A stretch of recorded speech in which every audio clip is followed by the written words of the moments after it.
Hello, Sunlit Ones. My name is Tyler. And my name is Brooke. And this is Cosmere Conversations.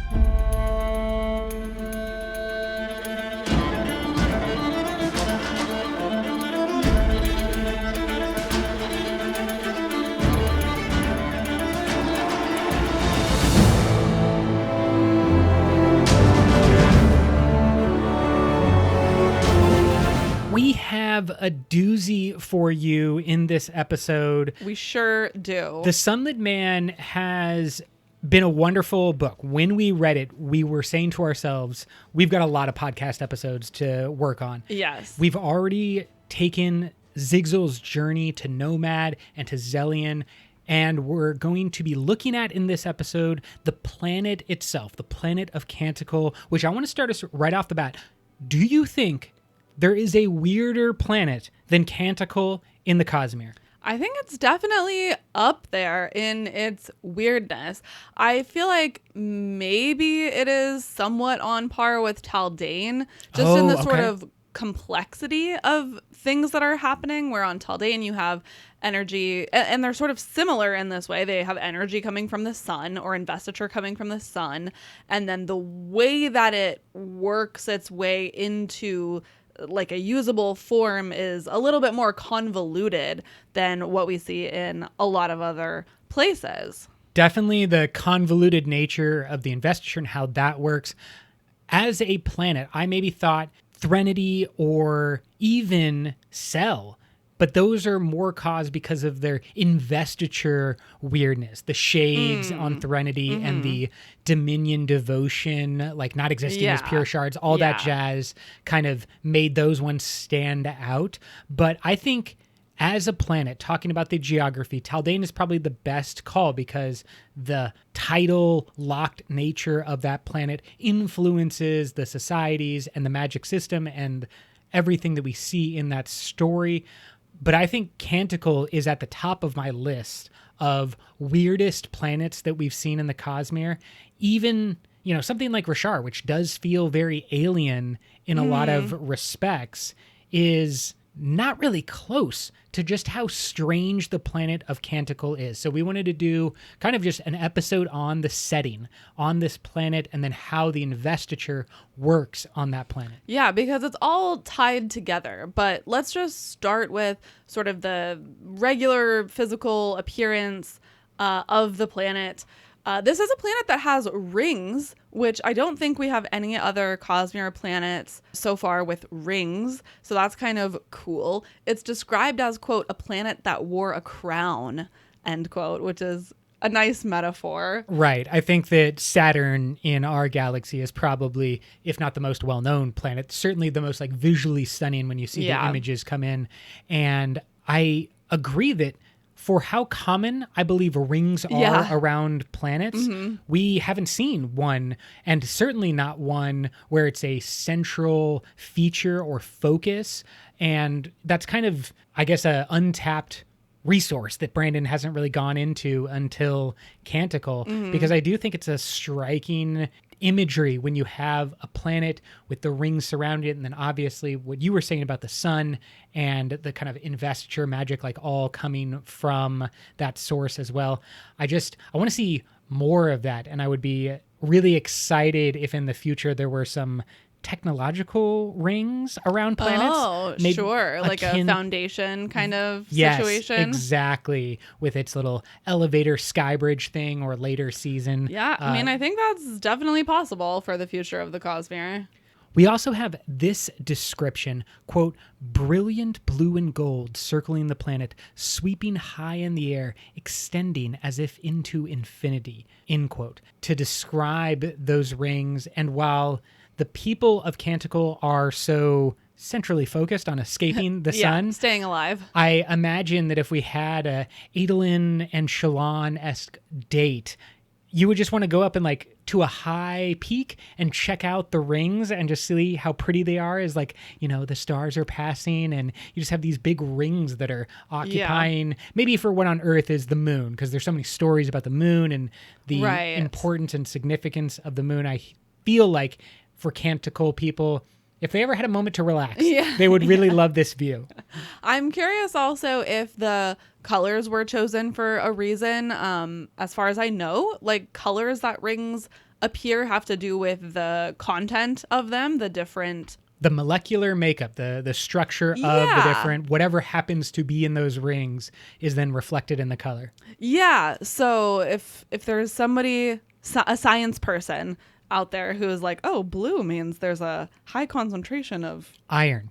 Sure. Would be my guess. I don't know if that's correct, but like, yes, it would be some type and like, yeah, maybe that was on purpose for Brandon's part. And I don't know, maybe we'll see that come back in the future. Yeah, because we have some tidbits, some words of Brandon direct from our visit to Dragonsteel that we're going to incorporate later into this episode. Yeah, we put a couple of Dragonsteel hot off the press quotes in here. For example, in regards to the size of Canticle, Brandon called it the Little Prince planet. Yes. Which was adorable.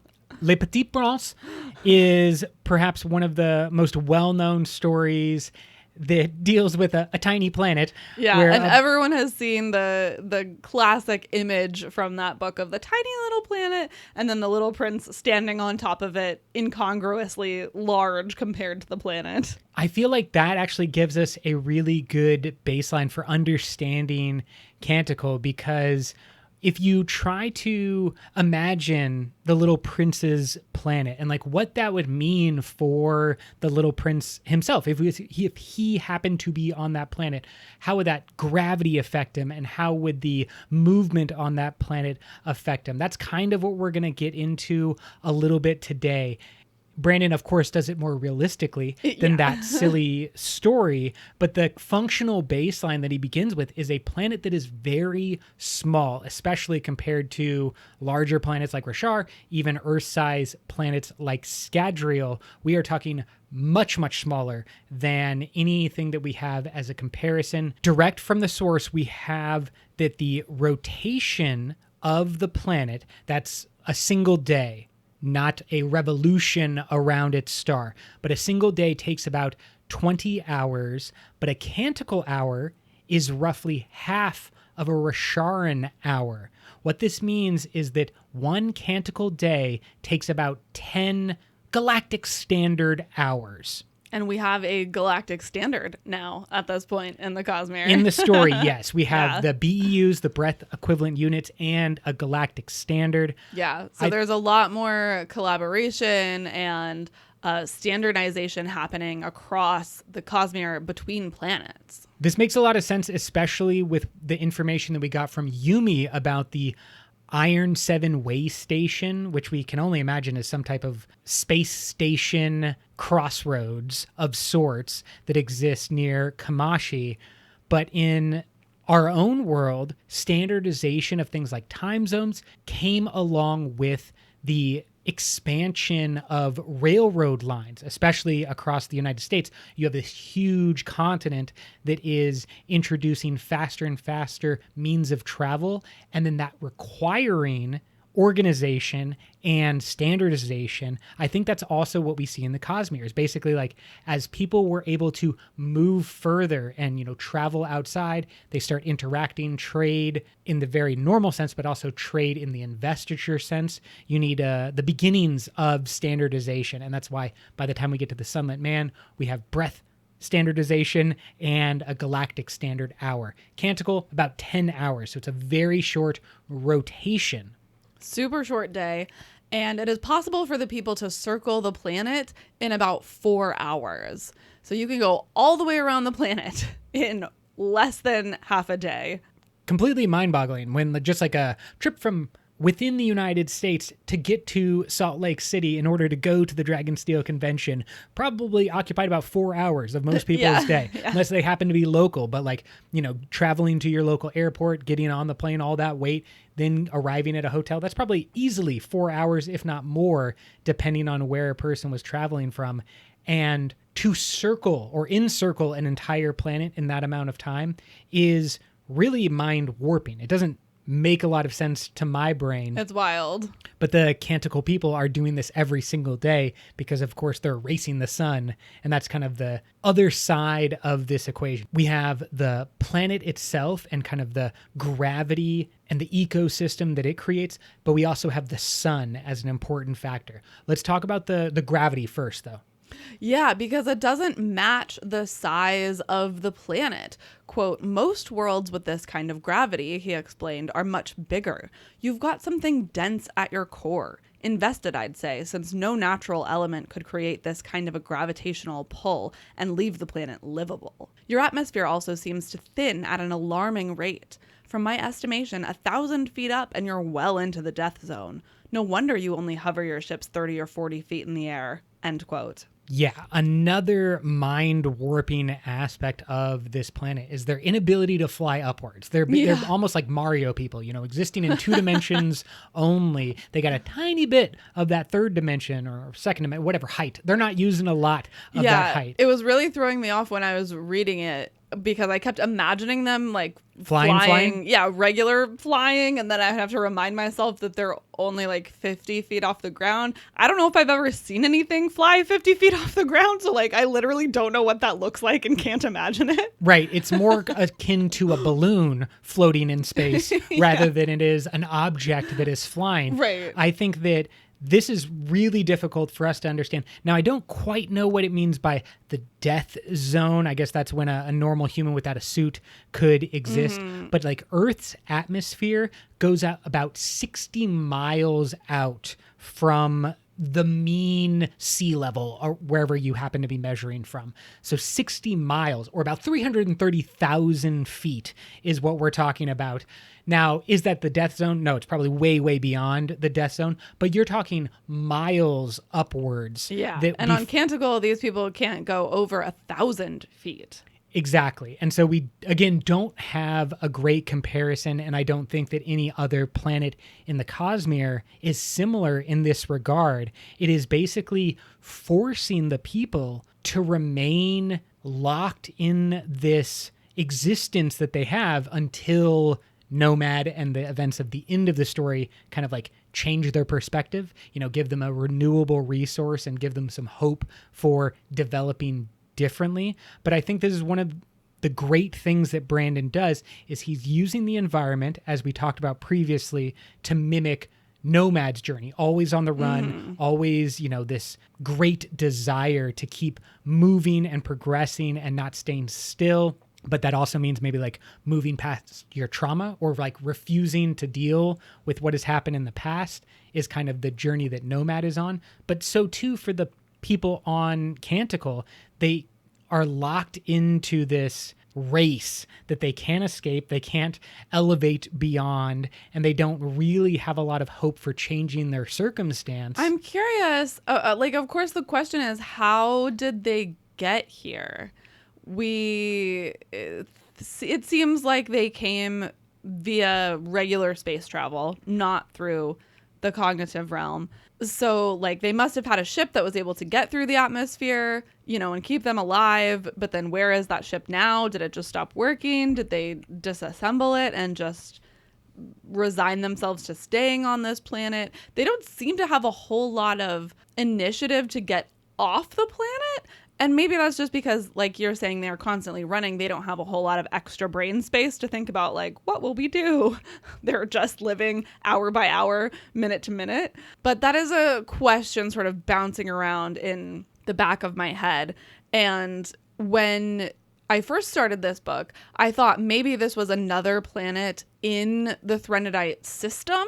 It is not. I checked our star chart that we have on our wall of the Threnodite system. Canticle is not one of those planets, but it does have a similar name. The name of the planet, I assume the Threnodites have named it, and they've named it in the same convention as the rest of the planets in the Threnodite system, which are all named after songs, music. A canticle is a hymn or a chant. And in the Threnodite system, we have threnody elegy, and monody, which are all different words for basically a funeral song or a song for the dead. There is also a moon in that system, which is named after a Scottish funeral song. And then interestingly, in the Threnodite system, there is an outer orbit planet that's called Purity, which is obviously not in that same name convention. So questions about that, and maybe it has something to do with some weird investiture influence.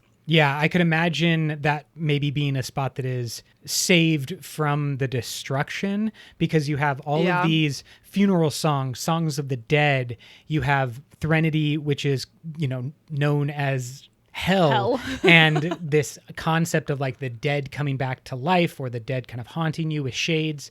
And so if you had a planet that was outside of that trend, it might be one that was, for example, protected from the death that spread throughout that system. Yeah, I like that idea. I wonder if it's a little bit similar to the Rasharan system, where you have people living on Rashar, which is sort of middle world. Yes.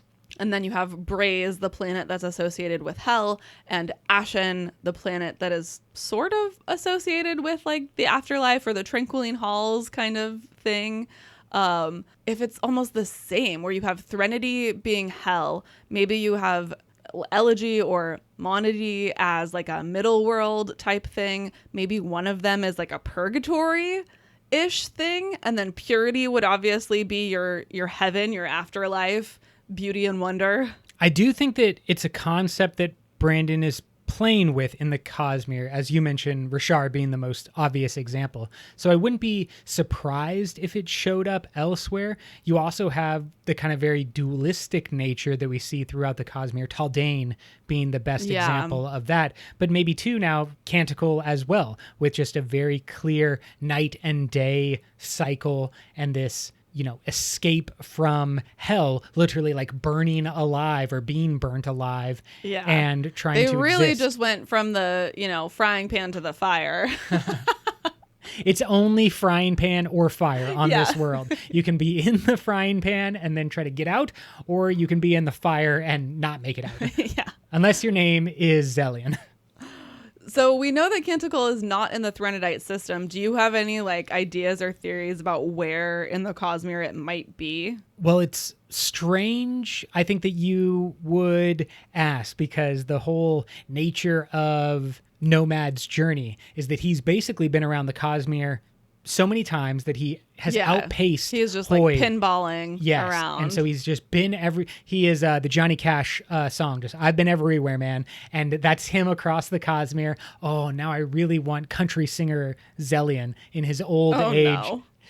But I would be surprised if Canticle was in a shard system, a system with a shard. It seems like that would have garnered attention of sorts. Threnody exists in a non-shard system, has multiple planets. Well, because their shard was shattered. But we don't know, or at least I don't know, was it that shard's system, or did the shattering of that shard simply happen in the Threnodite system? Did they jump or skip, while they were trying to get away from Odium, and eventually just got to the Threnodite system? The shard, you mean? Exactly. And I'm not 100% certain if we know that, if it was like a... That's true. However, we do see at the end of the Sunlit Man, Nomad skip to what we believe is the Utol system with Kamashi and Utol. Is just a theory. We don't actually know where he goes. That's definitely true. We don't know where he goes. I think that therefore maybe there is linking between the different secret projects, and the Lumar system would be a potential home of Canticle the planet. And so he went from one secret project to the other is, functionally how I'm thinking about it. I feel like it's probably not in the same system as a bunch of Aethers. I don't know. I think if it was going to be in an existing system, it might be more similar. So maybe it's close to the Taldane system or something. But yeah, I think generally We don't know. I believe it's stated that it is not possible to see the constellation that they call Taln's Scar, I believe. Like the red, there's like a series of red stars that are able to be seen from a couple different planets. And I do not believe they're able to be seen from Canticle. Yeah. So that's sort of our only geolocation for this planet. That's kind of my only other guess, is that it is a system well outside the sphere of most of the other planets in the Cosmere. It's kind of like on the outskirts, basically where Mal and his crew in Firefly would be hanging out, way far away from the galactic center of Scadrial and Rashar. Yeah. And I could definitely make sense of that, because we have some theories and speculation brought upon by Brandon at Dragonsteel about kind of like the nature of Canticle as a whole. And so if you were on the outskirts, that may be a place where someone could be doing a little bit of testing, a little bit of playing around with the planet itself. We will get there in just a moment. Let's just continue with some of the sort of physical properties of the planet, and then we're going to get into all of the weird stuff. Yeah, because we know that there's no perpendicularity on Canticle, at least according to the Scadrians. So if they don't know about it and they're very advanced at this point, it's probably a good bet that there's no obvious perpendicularity, which means the only way to get there is via space travel. Yes. So that's also a good argument for there not being a shard on this planet. If there was a shard hanging out there would probably be a perpendicularity. There is the potential for a temporary perpendicularity, which I'm guessing would be like Dalinar slapping his hands together and creating Honor's perpendicularity. It would be something like that. Sigil says something about that to the Scadrians in a conversation. So apparently that is possible for more than just Dalinar on Rashar. Yeah, I think there's a big question about what is a perpendicularity and then how prevalent are perpendicularities.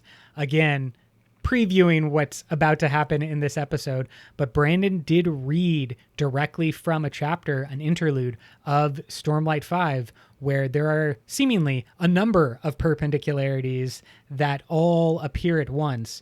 And I don't think those are permanent perpendicularities.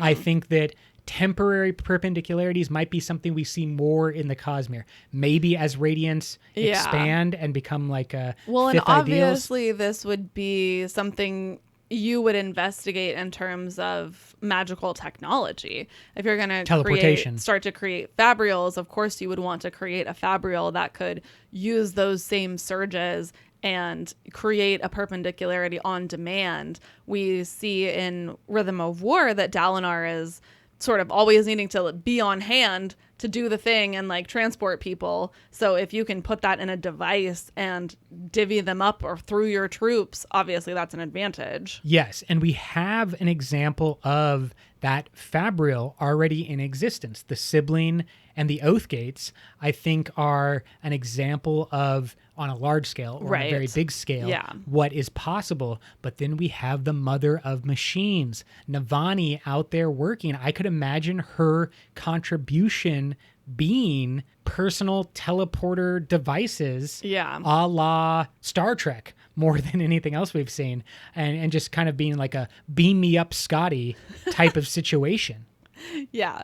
Okay. And then let's talk about the volatility of this world, because as we have said many times, we've got this race for survival constantly happening on Canticle. And here's how it's described, quote, "Sun rises in the west here behind us, chasing us, vaporizing everything in its path, superheating water in a flash. We don't dare get too far ahead lest we reach the sunlight again. So ahead of us in the east, the planet rotates and plunges everything into sudden darkness. I'll bet this storm is the aftermath of that, created at sunset by sudden cooling of all that superheated water." End quote. Lots going on. Yeah, this was probably one of the hardest things for me to grasp while reading is just how little time actually exists for the people of Canticle. I'm kind of comparing it to Earth, and so if you have a day-night cycle that, just to, be very broad, is on like 12 hours, 12 hours. Sure. They're dealing with at most something like 2 hours, right? Because they can circle the planet in 4 hours total. Yeah. And so they have functionally no time. There's like this small window. I was imagining their window of air to be much larger. And then basically, like, we got 12 hours to spare. We can take a little rest. No, they're always moving. Their sleep schedules. But they also, you can't get ahead. Never can you get ahead. You can't you ever always go have too to far. go at the pace, basically, but you can never stop. You can never stop. You can never go faster. This is the ultimate cross-country race. Yeah, it's like telling kids in school, just be like, there's a whole book ahead of you, but you need to read at the pace of the slowest reader, like 1 page a day. That's what we're going to do, and you can't ever go faster. You would hate that situation if you had to keep up with my pace. Oh, it was impossible. In school, I would be done with the book in a day and then just absolutely hating my life as everyone read aloud in class. And we also know that there are near constant scattered showers happening in the dark zone, or what is the livable zone. Right. So you've got rain all the time in the dark zone, a huge storm happening at sunset, and then the sun obviously burning everything to magma and terribleness. Very chaotic weather happening. You don't really have any time when you're like, oh, this is nice. Unfortunately, that mythical date between Adolin and Shallan is never happening because these people don't have no time for romance. No. I can't imagine what mating rituals are like for the Canticle people, because it's got to just be like, hey, we're around the same age. I guess we're now mated for life. Yeah. I mean, it seems fitting that the Threnodites are sort of based on the early settlers of the Americas, the Puritans, because they also were trying to survive, and mating was probably a much more practical thing of just like, hey, you're my neighbor. Time to start making babies. Guess we'll do it together. This whole situation on the planet also means that the planet has a really short life cycle. So it's not that there are no plants or even no animals, which we will get to in a moment, but everything grows like a time lapse, basically, and then is obviously then killed when the sun comes. But in those in-between times, like full forests are described as growing in those 2 hours, 4 hours. Yeah, it's basically like everything is a fruit fly, just has the shortest possible lifespan and is birthed, lives, and dies in between the sun coming around, roasting everything. The concept of an entire world, or mini worlds upon worlds existing in such a short period of time, again, doesn't make sense, because the biggest thing, the most important thing for us here on Earth is stability over time. We don't like it when things change quickly, and neither do all of the plants or animals on Earth. That's why I'm thinking it has to be a really intense version of some of the plants on Earth that have specific seed cycles related to cyclical natural wildfires. There are plants that have seeds specific to that type of heat that only activate during fires, and that actually helps their growth cycle. And this must just be a really intense version of that. All the plants have evolved to be activated by being incinerated.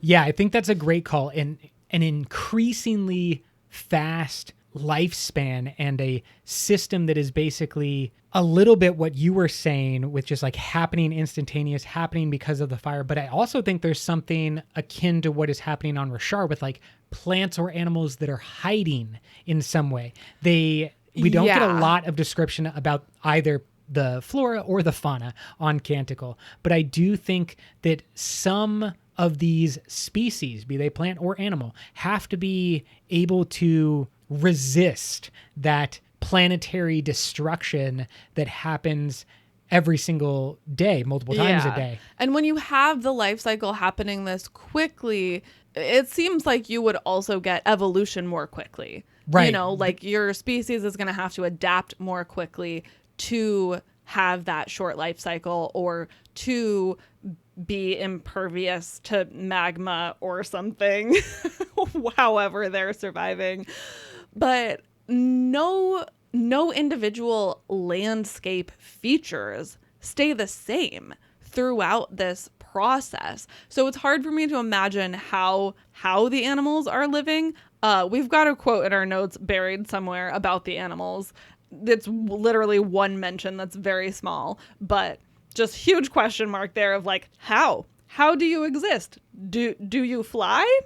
Maybe they all fly and they just hover above the ground or something.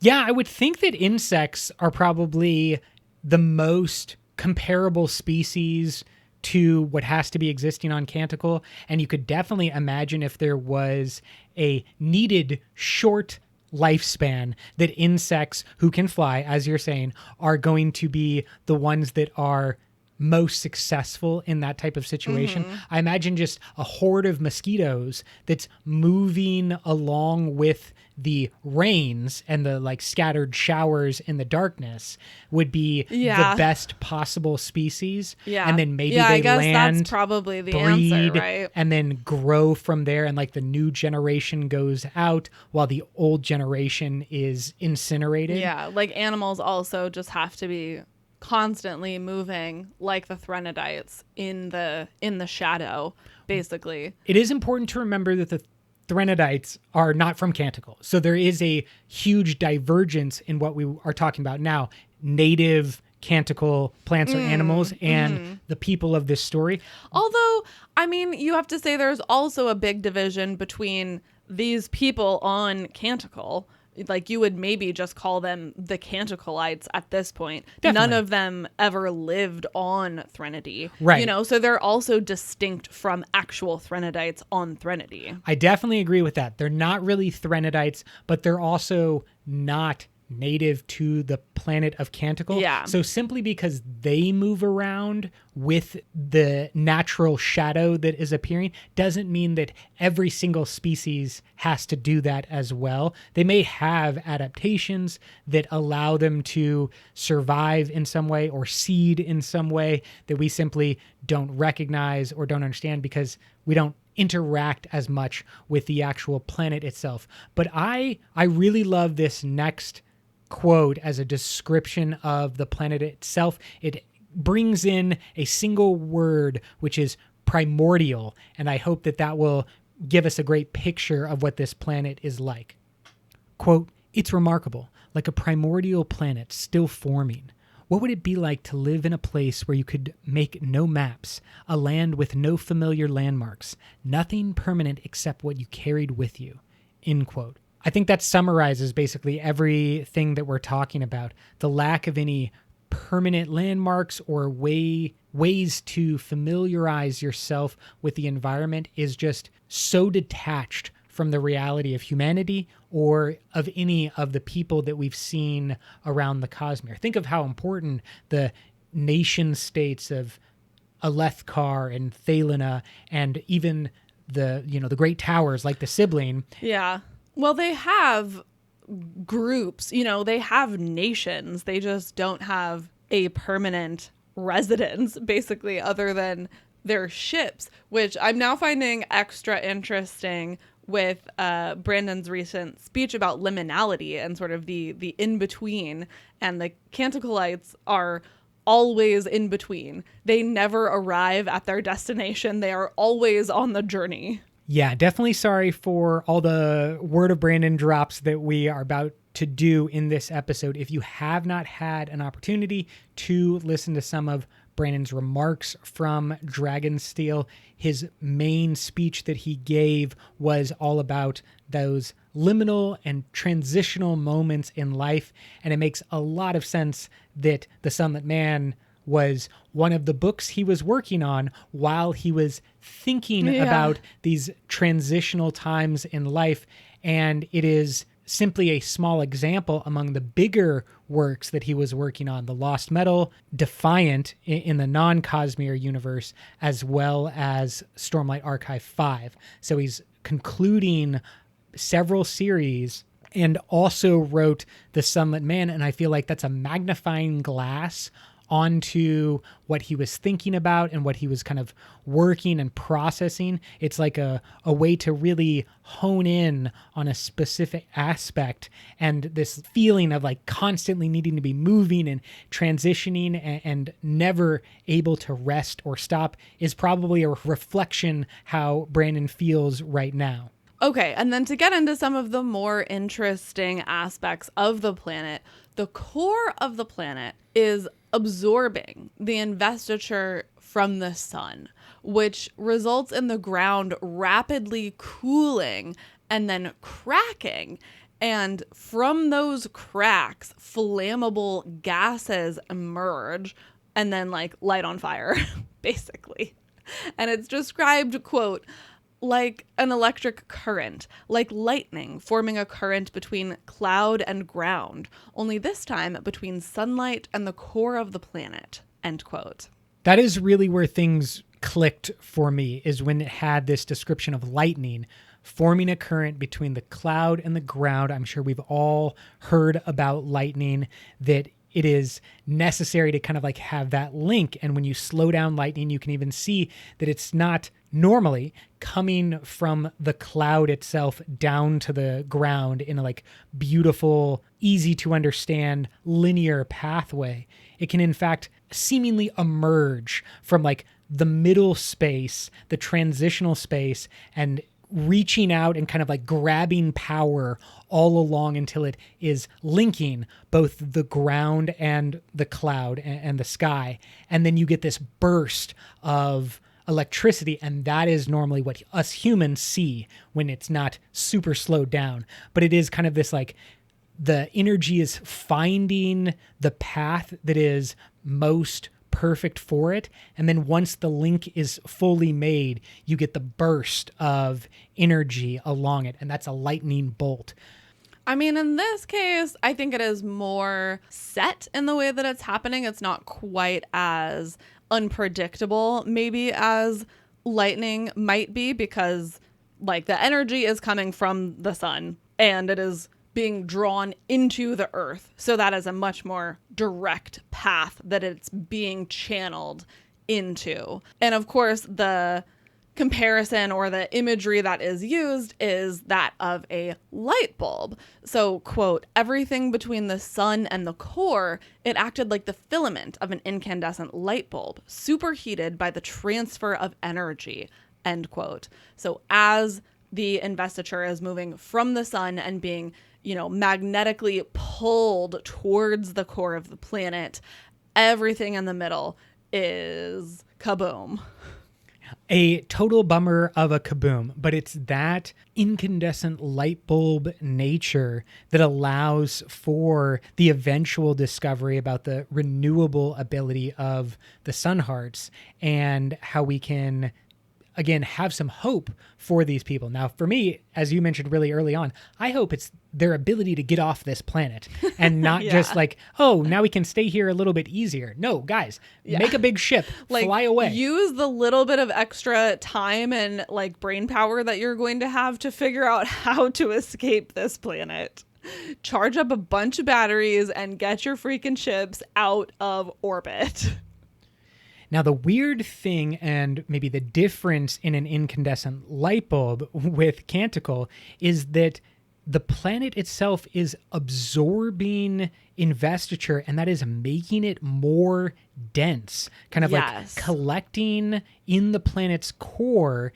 It is almost purposeful, one could say, as if the planet was needing the investiture and wanting the investiture and like converting it into the source that was beneficial. We don't know maybe what the benefit is for, but it is seemingly purposeful. And I will conclude that thought. I mean, we don't have to say seemingly. We're going to read this word of Brandon from Dragonsteel Convention. I didn't want to jump ahead of your notes. You got like 3 more to go. Well, but we're already excited. there.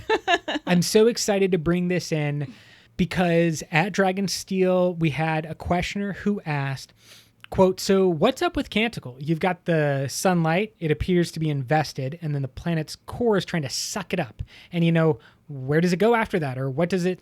Yeah, Canticle was built for a very specific purpose by a very powerful being in the Cosmere that I will someday get to.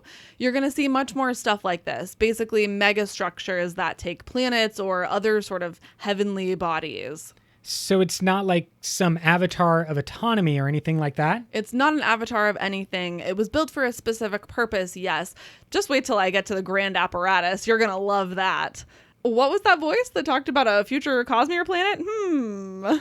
End quote. And then the entire room goes, oh, what? Honestly, I was in the room and I did not hear half of this quote because I was freaking out about the other half of the quote that I had heard.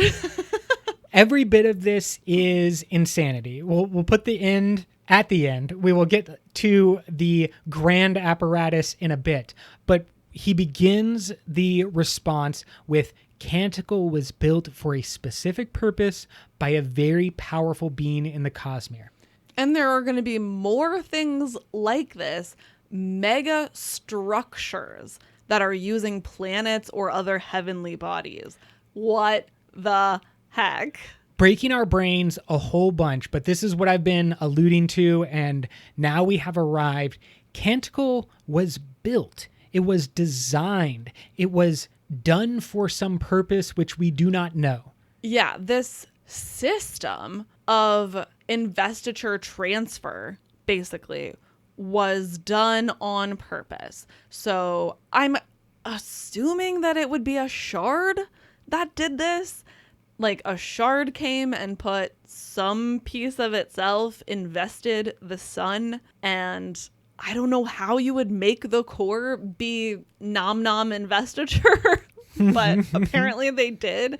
It reminds me of Nightblood, obviously, wow, interesting. In the way Tell me that more. it just like slurps investiture Oh, unendingly. Okay. And Got then it. I'm wondering, is Nightblood getting heavier? Right. Like, is if you- Lift as getting you- jacked every time she runs with Nightblood? Is Seth about to become the strongest man in the world because he's doing curls with an ever-increasing weight of Nightblood? Yeah, like if you keep killing people with Nightblood, does he just get heavier and heavier because he's sucking in more and more investiture?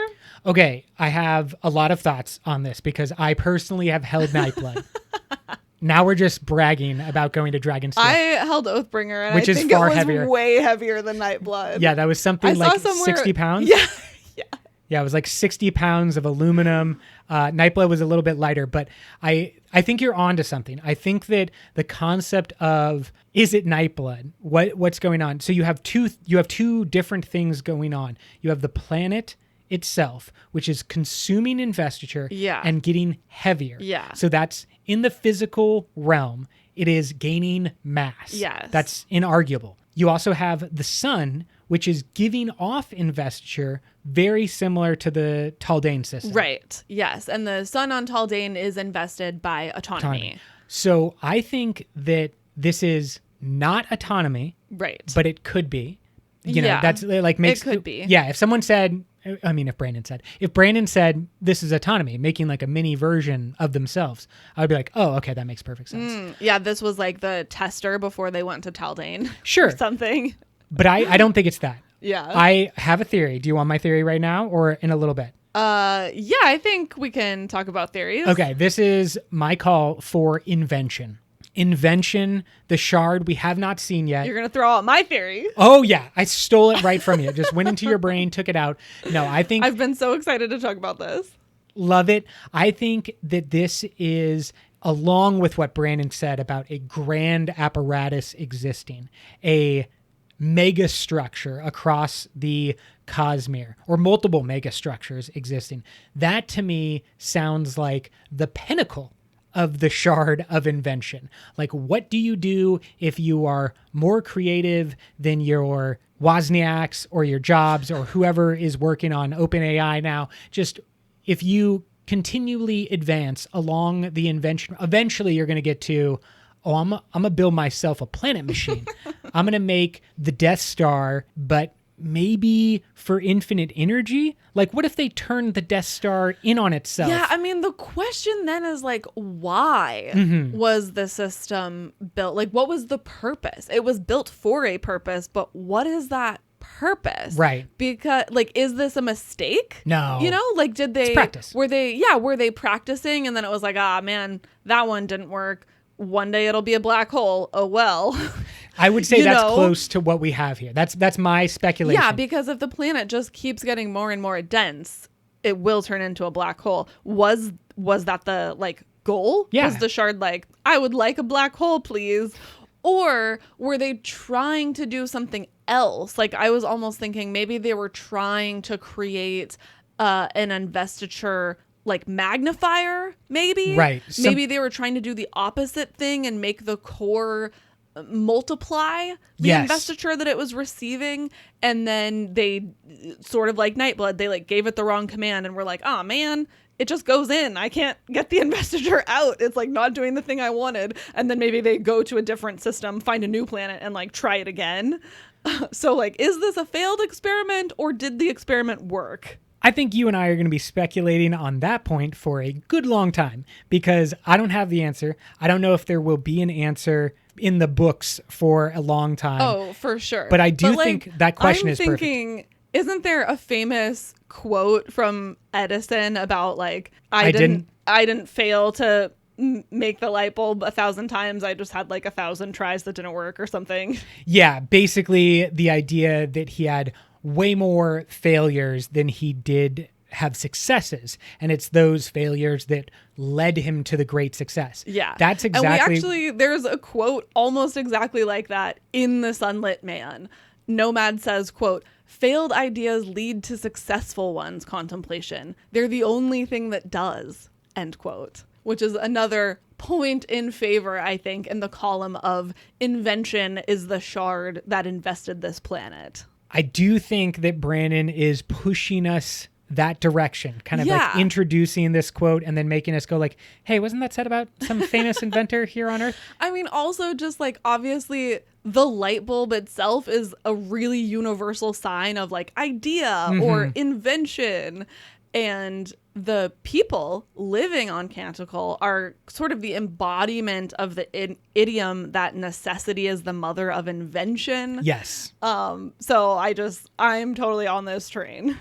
I do think, though, what we have is a failed attempt at creating something that may be successfully done with something like a grand apparatus in the future. Yeah. But that Canticle is an attempt, as you mentioned, to multiply the investiture of a shard. And if you'll stay with me for a moment. Okay. If you're a shard working with these 15 other versions of yourself, 15 other vessels that have shard powers, some of the shards, we've seen how they're trying to expand. Autonomy is creating avatars. Odium wants to delete all the other shards, not take shards into himself, right, but to reduce the total number of shards.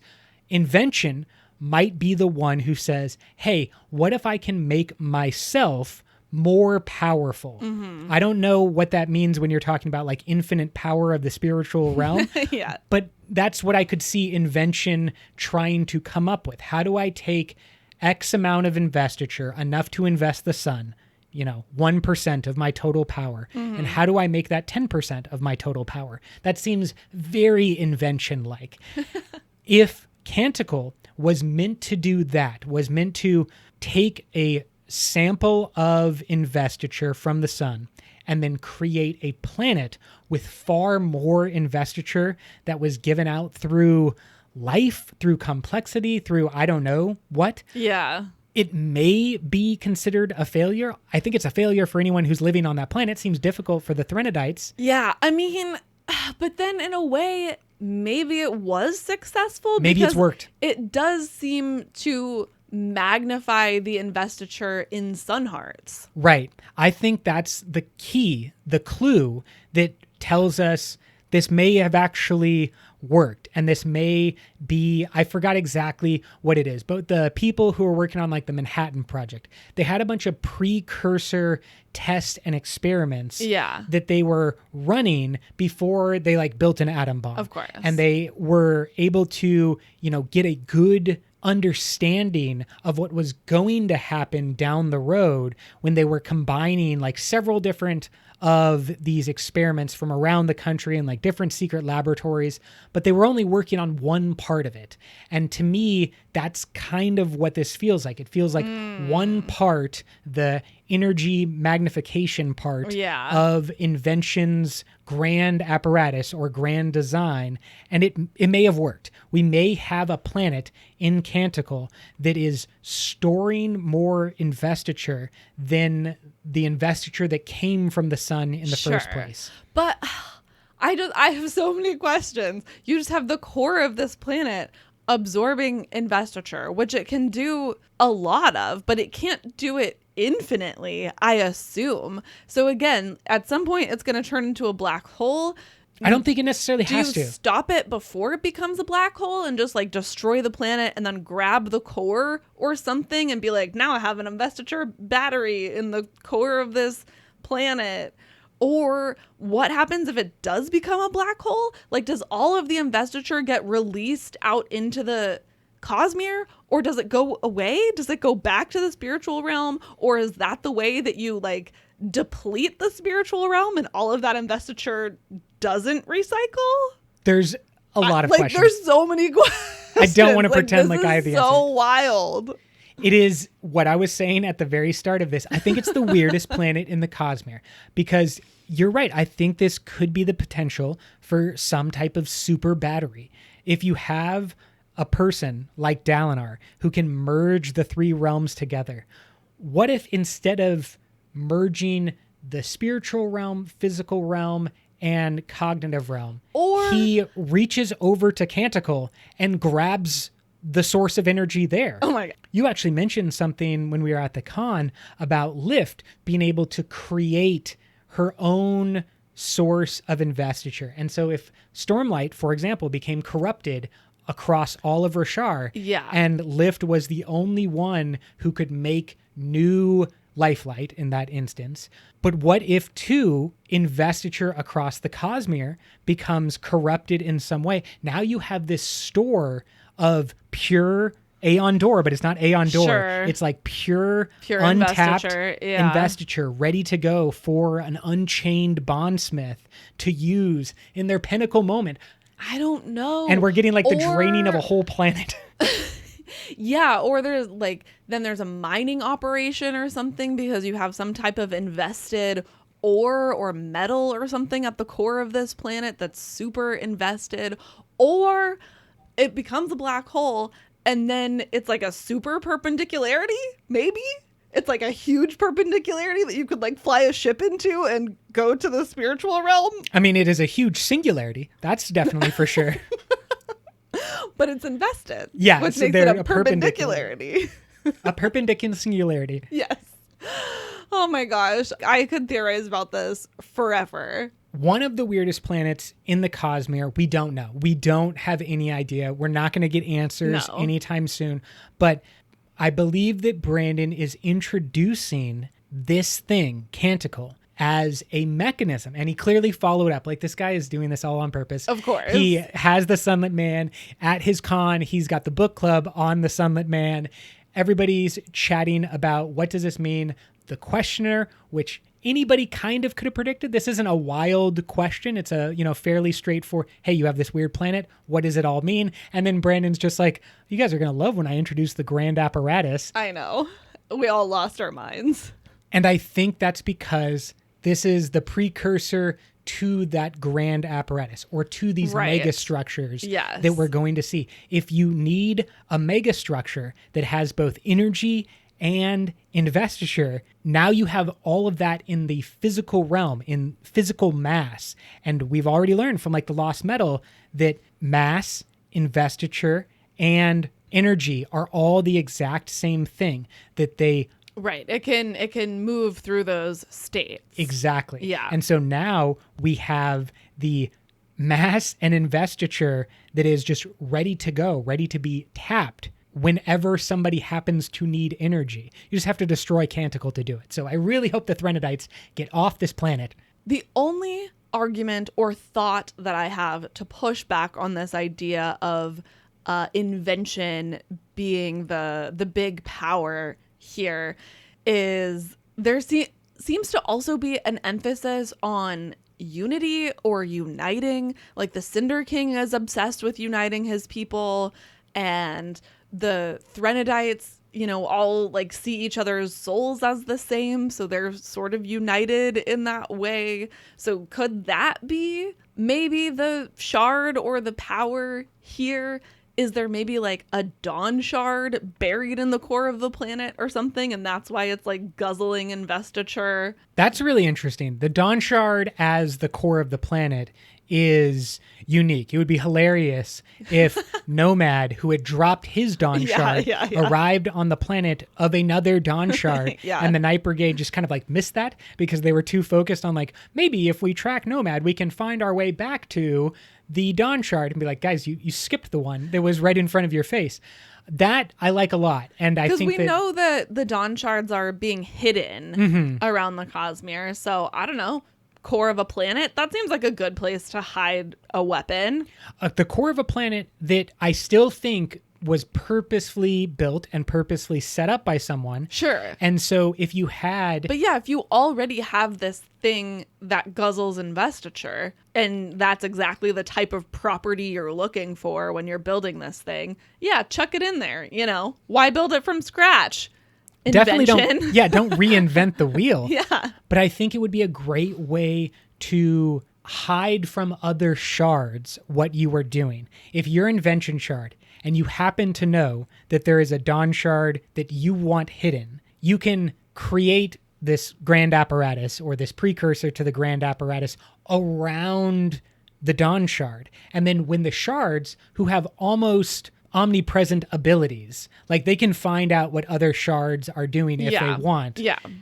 But when they look at Canticle, they see inventions tests. They don't see a Dawn shard, or they're not able to like send their minions out to find a Dawn shard or influence people along that path. Because if you send anyone to get it, like you're going to get vaporized. So it's hidden really well. It's got the best booby trap ever. Right. It's just like not getting this. The Indiana Jones little statue that he needs to remove before the boulder. This is the most intense boulder that's ever been rolled down to protect a statue. Exactly. Okay. In terms of this whole light bulb situation, it is affected by how close to the core of the planet you are, which makes sense. So being higher up in the atmosphere mitigates this issue of being vaporized. This is maybe why Nomad feels better when he is higher up in the air. I think some of that also has to do with his past as a windrunner and a skybreaker, being comfortable, high up in the sky and things like that. But we hear, quote, something about getting away from the dirty ground, up into the sky towards those rings. It had an effect on him. Wind against his face, the landscape shrinking below. It reminded him of better times, pure, crisp air acting like a moral decongestant, end quote. I'm curious if there is a layer of more magical things happening with this also, if there's something to being either closer to the investiture without the influence of the investiture magnet that is maybe feeling like a moral decongestant, or if the rings also have some type of investiture power effect that is coming into play here. All excellent questions. And again, don't have the answer to any of those excellent questions. What I think is worthy of bringing back is looking at another one of the animals that exists on Canticle, because we have this description, quote, "As he zoomed past, he startled a group of gazelle-like creatures who leaped up from feeding and bounded toward the darkness. Their eyes glowed faintly golden, invested in some way," end quote. I think it's very likely that everything on Canticle is doing a bit of this battery storage, this investiture manipulation or magnification, that it's all working to the same thing. Everything from in between the sun and the core is the filament, including all of the life. And back to what you said. If they can survive. Well, but if they do survive, which these gazelle creatures have, yeah, and the people of Canticle have, we saw a Rasharan sun heart, right? Like gem heart, yes, tried to be invested, and it looked puny in yes, comparison to the sun heart. This is probably the best example of what you were saying, is that the people who live there are the people of Canticle. They are not Threnodites anymore. They do not bear resemblance to Threnodites in this way, right, in that they are uniquely tied to this planet's weird nature of investiture magnification. And I think it's in everything. Yeah, that's an interesting thought. We missed the panel about animals in Brandon Sanderson's works at the con, but maybe they talked a little bit about these weird creatures and like what their lives might be like. I'm very curious. So let's talk more about how investiture is manifesting on this planet. Now that we sort of have this baseline of what's going on the planet, how does that translate into investiture that people and other beings are able to interact with? Number one is, of course, the sun hearts, which is essentially a condensed soul that glassifies, kind of to go back to the lightning metaphor. When lightning hits sand, it turns into glass, and that's sort of what we get with these sun hearts, except there's a person in between. Bummer. However, it's important to note that the investiture of one soul, even a soul of a Threnodite, which has a little bit of extra investiture connected to the shades that they make when they die, even a Threnodite soul is not equivalent to the power that is invested in a sun heart. There is some supercharging magnification happening that builds upon that soul investiture to create the sun heart. Right. And again, we come back to the idea of a perpetual motion machine, or getting more energy out than you put in. It has long been the dream of technologists and futurists. We recently had a story about some like graphene metal that was supposed to transmit electricity really well. I think it's called like LN95 or LN99, something really like that. Rolls off the tongue, easy to remember. Yeah, it's not quite as cool as Sunheart, but the benefit of that was simply that you could take the energy and transmit it to another place without losing energy in the transfer process. It wasn't even magnifying the amount of energy you put into it. All it was is it would help us move energy from A to B without losing something in transmission. Yeah, that's perfect. That actually brings me to my idea that sun hearts are an example of end positive investiture. They do require you to put a small amount of investiture in, but then you can get a much larger amount of investiture out. Like, I like Canticle because I think this is going to be a really good, simple way to describe the way that investiture manifests in the Cosmere as end positive and neutral and end negative. We hear, quote, "Power was being drawn from another place, with the soul acting as a kind of seed or starter," end quote. And then also, quote, "When they're formed in the first place, it's because a soul is resisting, causing the investiture there to flare like the light of a light bulb.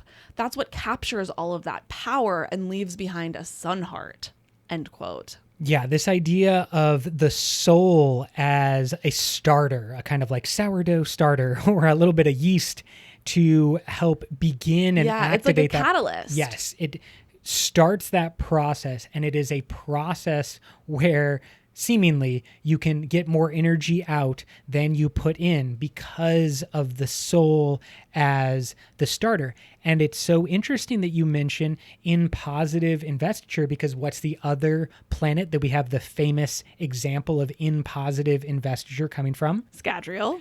Definitely. And on that planet, as we've talked about many times, metals and souls are seen the same in the cognitive realm. Yes, because they both have investiture. And that planet has a ability, allomancy, that is in positive because of the nature of a soul. In fact, it's like a genetic trait that is passed down, but it's still tied up into a person's spirit web when they are able to be an allomancer, and they are able to use the metal and their soul, their innate whatever, their innate genetics, their innate power, but they are kind of combining those two things, metal, their soul, and then like calling upon the energy from the spiritual realm to fuel their allomantic abilities. It's not quite as clear, I think, as the sun heart. Yeah, I think this is such a more simple, if I was going to describe it to like a new Cosmere person, this is such a good, simple way to depict it. Right, but we do have another extreme example on Scadrial with compounding, which is again getting a lot more out than you put in. You are able to compound a gold mine to take extreme amounts of healing if you're Miles 100 live. Or the trick that the Lord Ruler uses to extend his life. He's storing youth, but then activating that and getting a lot more out than he is putting in. Yeah, I think we're going to start seeing a lot more of those resonances between powers as we continue forward in the Cosmere. We don't really see anything like that on Canticle.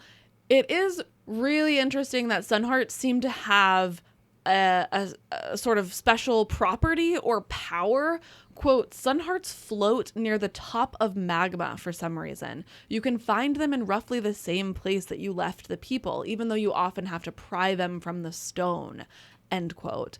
So the Sunhearts don't get buried, even as all of the planet is liquefying and shifting and changing. The Sunhearts float and stay at least roughly in the same place that they were created. We also know that their power is enough to charge or power a ship for months at a time. That's a great energy source. And I think if I remember correctly, it's about 10% when Nomad ingests a Sun Heart of his BEU. I could be wrong because there's so many percentages thrown out, but it is a significant chunk. It also is probably not a fully charged Sun Heart. It's been inside of a ship, so it's been used. Right, exactly. That has been depleted some amount, but it is far better a store of energy. I think Rebecca says that it's her mother's soul and her mother died like 2 weeks ago or something. So it's been in the ship being used for about 2 weeks. So, you know, some percentage of its charge is already gone. Right. I think that that's completely fair. It may have lost 10 to 20% of its total power, and then it gives Nomad about 10% of his total power, or total store of his battery, which is himself. He's the battery in that case. His soul. Yeah. Oh man.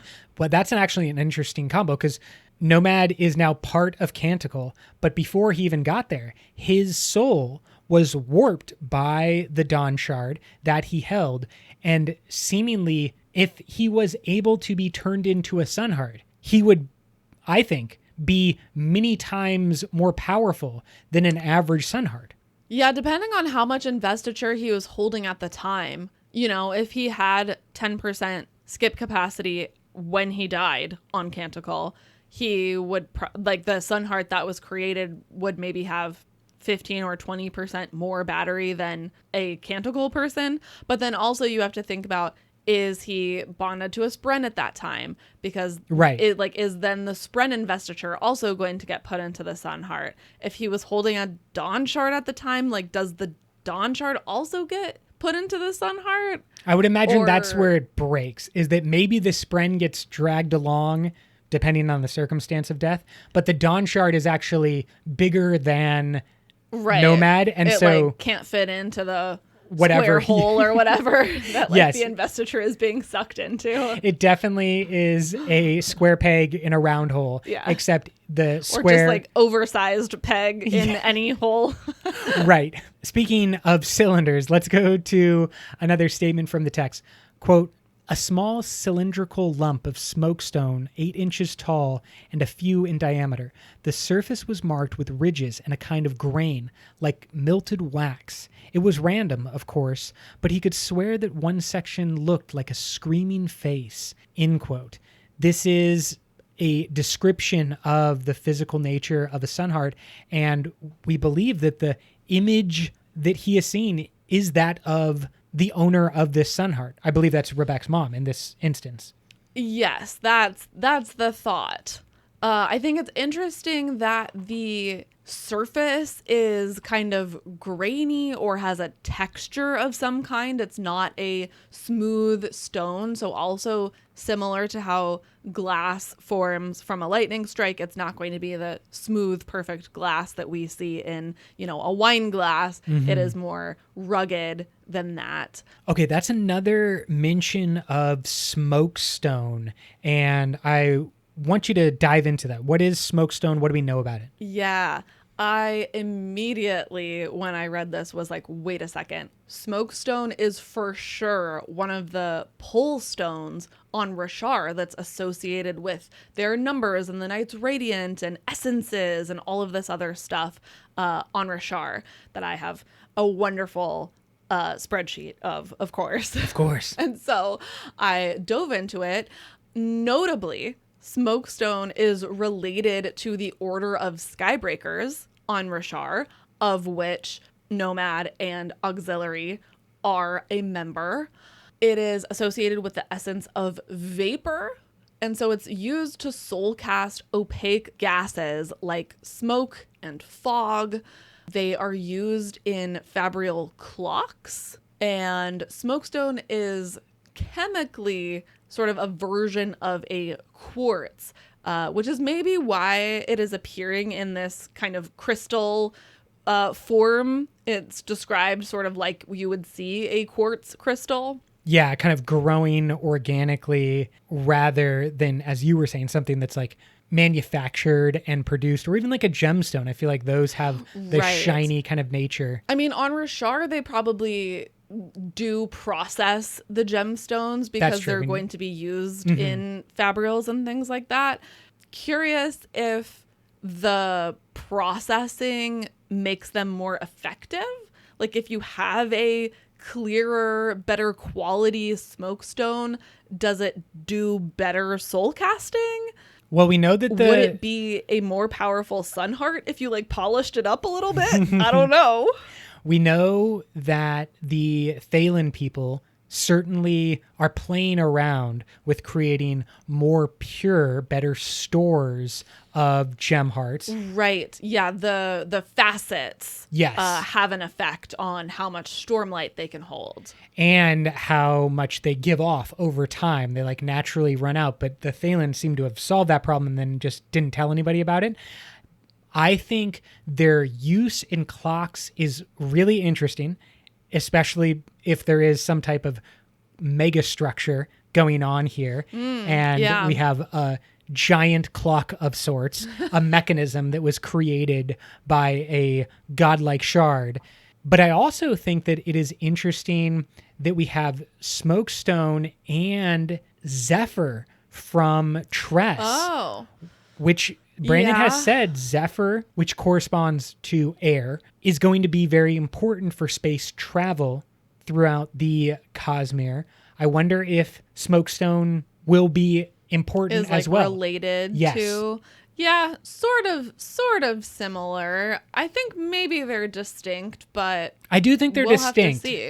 I'm just Yeah. like wondering if there are any similarities at all. If you have this smokestone, which is the essence of vapor, can that begin to point you in the direction of eventually getting to Lumar and finding Zephyr, which would be like the best possible version in the Cosmere? Yeah, because I think that is transparent gases, not opaque gases. But maybe some relation there. What we do know is that these sun hearts can be purified and kind of corrected in a way unknown before Nomad shows up, and it's going to give this kind of like hope, a new hope, one could say, to the people of Canticle by the end of the story. Because you can transfer investiture from a person to a sun heart, which I think they might know about. They just don't really do it because there's not a reason Yeah, they to. don't have a why. It doesn't charge the sun heart enough to be useful. And of course, Sigzil's big discovery is that, quote, you can't give your soul to a corpse, end quote, and that the sun heart needs to have some charge in order to siphon off more investiture for himself and for Elegy to get rid of that corrupting influence or corrupted investiture. Yeah, and what you mentioned earlier on about the planet itself kind of being a Nightblood-esque sucking up of investiture, we actually get a description of how difficult that is. Quote, there were ways to put investiture into inanimate objects, but it tended to be much harder and much more dangerous. Sun hearts were considered alive by the reckoning of investiture. At least charged ones were, end quote. Right. So because investiture and souls are the same somewhat, once you put a little bit of investiture into the sun heart, it is quote unquote alive. It has a little bit of that life power that a human being has or other alive beings have. So the core of the planet, I think, would work the same. And I'm imagining that it would be something like Nightblood, where whoever created it would put a bit of investiture, a bit being relative. For a shard, probably a lot of investiture, but a bit of investiture into the core of the planet, gave it some kind of command, like Nightblood, and then it was able to start pulling more investiture in. It's not too dissimilar from what we saw with the Father Machine in Yumi, where it only wants investiture, right? So that it can stack rocks and call the spirits to action and to like get the assistance of and the then spirits. Make energy. Yeah, exactly. And so at least in this case, they remembered to give it the starter yeah. to like do its job. So it didn't suck the souls of everyone on the entire planet. Yeah, so good first start. Yeah, that yeast, very important in the Cosmere because it's alive, right? That's the whole thing about yeast, is it is a sourdough starter. It's got living organisms already inside of it. And it's those, I'm not quite sure, but like the bacteria and whatever else is the ecosystem that is going on there is what's necessary to jumpstart that production. The main way that we see this transfer of investiture, of energy between people and sun hearts is, of course, with Elegy and Nomad trying to get rid of their corruption. Quote, he held up the sun heart next to the cinder heart at Elegy's core and found hers was a darker shade. Auxiliary, he said, stepping as close as he dared to examine it. That's not anti-investiture, is it? Doesn't feel like it, Auxiliary said back, but I'm not the best at spotting that. It seems corrupted, overlaid with some kind of membrane or coating, like the skin of a fruit, end quote. Yeah, this is strange. We have the sun heart next to the cinder heart, and the cinder heart is not anti-investiture. But it is darker. And it is corrupted with some type of skin. It's got this weird coating. It seems gross. Is it gross or is it life? Is it part of because it's like two souls, right? The Cinder King basically corrupts and then implants into a living person who also has a sun heart. You think he's putting some of his investiture into it? It would kind of go along with what we've seen and been talking about, like the starter is kind of necessary. And it kind of like, if he gives a little bit, and it's not too dissimilar from the eventual like draining that we figure out works at the end. Yeah.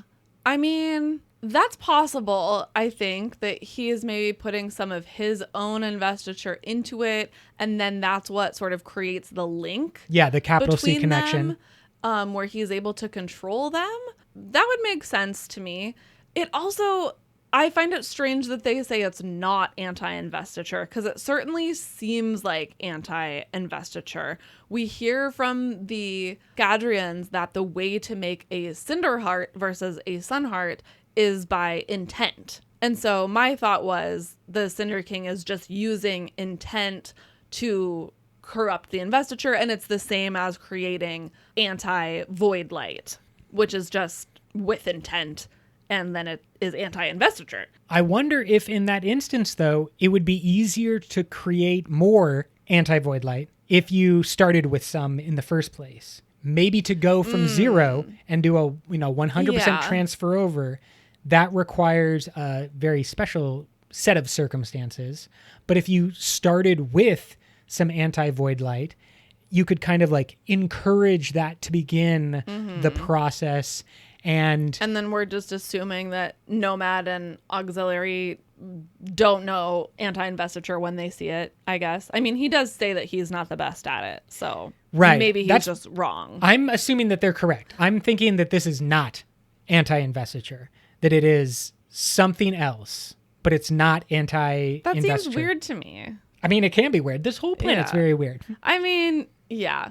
Okay, we're going to get to the Cinder Hearts fully in just a moment, but I want to hop to what maybe is the end neutral version of investiture on Canticle, which is the heat transfer between people. It's sort of like Farukami, but in this case, the like quote unquote metal mind is another person that you're putting your investiture into.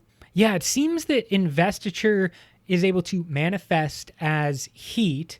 And when someone draws heat from another person, they are absorbing a small amount of their soul or their innate investiture. I think this is most similar to what we see on Nalthis, is that everyone on the planet has one soul and a little breath. Yes. And that if you remove the breath, they are less than everyone else around them, and you get the drags. More like Cosmere standard, sort of. Like they have the investiture of their soul, but no more. Right. I think if we were going to break it down completely, I think a drab drops them below the Cosmere standard of a soul.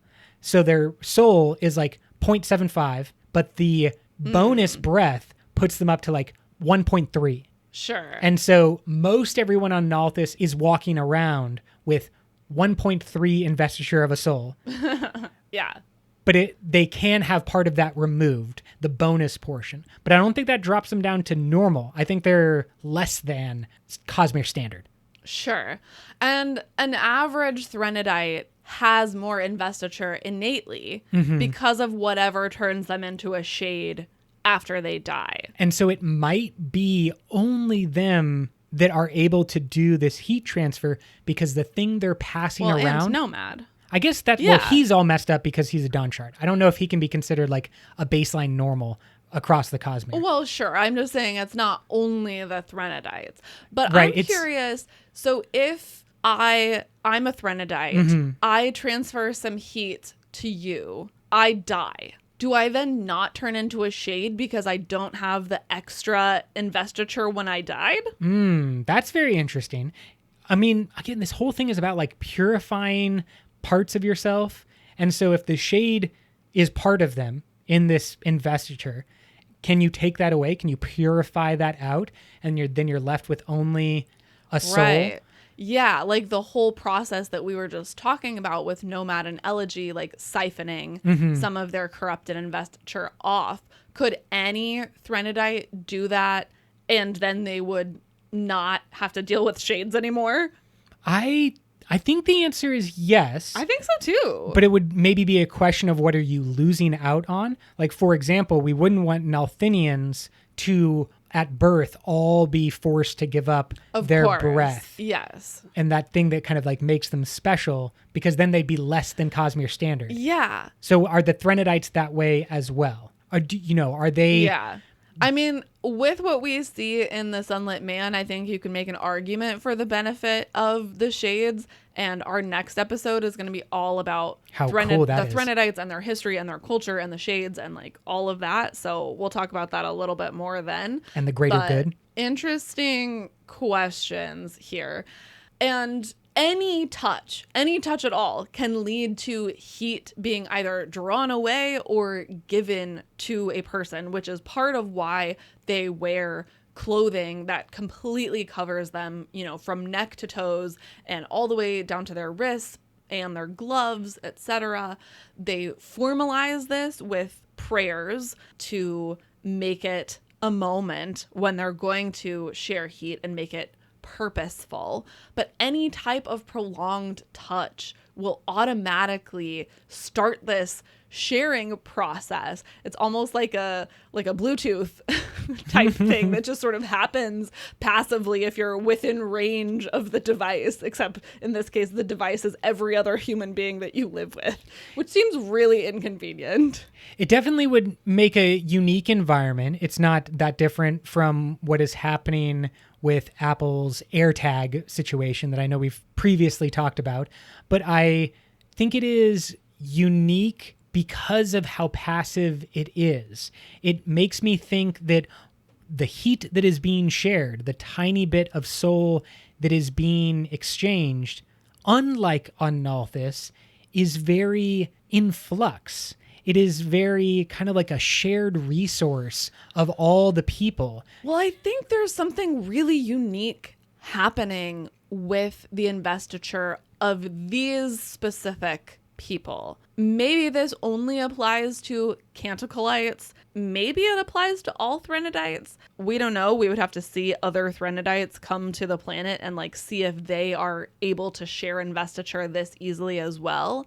But there's some recognition that basically all of their souls are the same. Exactly. And so investiture just moves seamlessly because it's all the same. It's not as connected to identity, seemingly. Yeah, I think that's correct. I think that on Nalthis, or even on other planets, this idea of the investiture being connected to the identity of a person is really important, and it's hard to break. And on Nalthis, you need specific commands to release that part because it's yours and it belongs to you. And if you don't release it, it can't be taken. Where on Canticle, it does seem to just be a mushy soup, a kind of just it's flowing. It's definitely flowing. Vibing. All the people are just able to flow and vibe. It definitely makes me think of the differences in maybe we'll think of the balls that Vin is going to in Mistborn Era 1, and those kind of very formalized dancing of often the Europeans, but just kind of a structure, a man or a woman or two lines dancing versus kind of the orgy event of just human beings all Sure. mashed together and moving together, and just the drums are all beating and everybody's just kind of jumping in the air and flowing together, mosh pit style, much more than the structured and formalized Nalthinian or Scadrian type of situation that we have. The Canticles are just yeah, baby, have some of my heat. I'll take some of yours, no big deal. Quote, "I should be able to draw out your heat," she said, "some of your soul. As I initiated the touch, I should be able to pull it forth from your body, cooling you." What is being drawn from you is something we call investiture, a different state of energy, and the removal of it cools you in the process. That's a side effect, though. Because of your heritage, your people have an interesting type of investiture, as do I, though mine is of a different variety. End quote. That's Nomad and Rebecca discussing the process, and I wonder if you have speculation about interesting type of investiture, but how is Nomad's different? Is he talking about the Sprenbon? Is he talking about the Dawn Shard? My guess would be more the Dawn Shard as the interesting type of investiture. And then, also as a side effect of that, the corruption on his soul. Maybe this is also a case, as we've been talking about, where the Shade is also like a little bit of corruption on their souls. Maybe it functions similarly, but it's not quite the same. As we've been talking about these different planets and the way that kind of investiture may increase a person's natural state to be a little bit above the Cosmere standard, what is more potent and powerful is the Sprenbon. We have two entities kind of merging into one, interweaving their spirit web, and then the abilities that they gain are far greater than these other examples that we have been talking about. Yeah. So I don't think that that's outside the realm of possibility either, is that he's only talking about like, you have a little bit of extra investiture by the nature of your people, the collective soup, as we were talking about. Yeah. But he has a spirit web that has been given a large amount of extra investiture because of his Sprenbons. His spirit web is all messed up. Wild. Right. We can't really look at Nomad as a great example of what is normal anymore. Yeah. But I do think that concept of, okay, if there's a Cosmere standard for what a soul entails, some people have, plus 0.25 and some people are Dawn Shards and have plus a lot more. What does a Sprenbon do to a person's soul in terms of the amount of investiture that their soul is just normally able to carry around? To me, honestly, it seems like just a Night Radiant would be more normal in terms of investiture than these Threnodites. Because it seems like with the ease of heat transfer, of passing investiture back and forth, their investiture is like innately unkeyed to identity, which is very unusual. Yeah, you're not necessarily talking about the power, but the unkeyed nature makes any amount of extra investiture better. Like, just more valuable. More valuable, yeah. Like, so, I mean, and then that makes way more sense why Scadrians would be here investigating now that they know how to recharge Sun Hearts. I would guess that those Sun Hearts would work the same as Door, as like the jars of just pure Door, where it's sort of unkeyed and you can just carry it anywhere and use it as investiture. It seems to me like the Sun Hearts would be the same way, that they would be a really easy thing to export and just be able to use, because it's coming from investiture that is already seemingly, again, like identity unkeyed and just able to be used by anyone. Yeah, the real interesting aspect is if you can import investiture like Aeon Door, use that as your beginning source in a Sun Heart, then put the Sun Heart outside, have it be supercharged, and then export that. Yeah. And so then you can literally have an infinite magnifying investiture machine that is now producing way more investiture of any type. You could make some type of like investiture battery manufacturing plant on Canticle. It would be extremely dangerous and no one would want that job, but theoretically you could do it. Right. It kind of comes down to one of Brandon's like longtime favorite series, which is the Dune series. And you have a planet that is very dangerous and difficult to get to and difficult to control. But on that planet, everybody across the universe comes to get spice, the one resource that is insanely valuable. Maybe in the future, Canticle becomes a source like that, where everybody is coming because it allows for the magnification of their own investiture or their own power that they have at their fingertips. Yeah. We also have more descriptions of investiture, which is what I always want out of every Cosmere book. Let's go over to Nomad again. Quote, "Investiture is finicky," he said, "usually requires specific things, intent, commands, familiarity to manipulate. It's likely that the bracers were brutal enough to force through my protections, but your touch isn't." End quote. So there he is talking about the Cinder King, and the Cinder King has bracers on his arms. We don't totally know what they do. I think we can assume they probably came from the Scadrians. I do think they're Scadrian some because type of ferrochemical bracer. I think they're hemalurgic. I think they pierce his skin, and that's the difference in the approach. I'm not saying it's a huge piercing like a hemalurgic spike, but if it was able to do something that Rebecca's touch is not, I would say that's because it's going inside the body, and we know how piercings react differently or don't react to allomantic abilities. Maybe. No evidence of this. Yeah. This is just speculation of like what the bracers are doing. Yeah. I mean, I guess that would be a good explanation for why someone who's like not a Scadrian, not a Feruchemist would be able to use the bracer. So maybe. Why don't you describe this next quote that kind of like summarizes the biological nature of what's going on here? Quote, these people had a natural biological ability to leech investiture from one another. Almost everything had some invested component, but the extremities of experience, specifically the strange things he could do and the strange things that had been done to him, were deeply related to the nature of investiture. End quote. I don't totally know what this means, but I feel like it's important just because it says the nature of investiture. And the extremities of experience. I actually latched on to that phrase because of what we know about Scadrial in the first era. The common theme that we get out of the abusive and really like despicable actions of Straff Venture is that he was spreading his seed around to try to create more allomancers, but then he beat them at intervals during their childhood to try to push them to the extremities of experience, to try to call out their allomantic abilities from like a latent state. That's not what I got from this. I feel like extremities of experience is related to why these Canticleites have this weird natural ability to leech investiture from one another. Because they're in the extremes, right? Necessity being the mother of invention. Because they like live such a difficult life. Yes, it's like every moment is Straff Venture beating up Ellen because it has to be, because the nature is doing that, not a single terrible individual.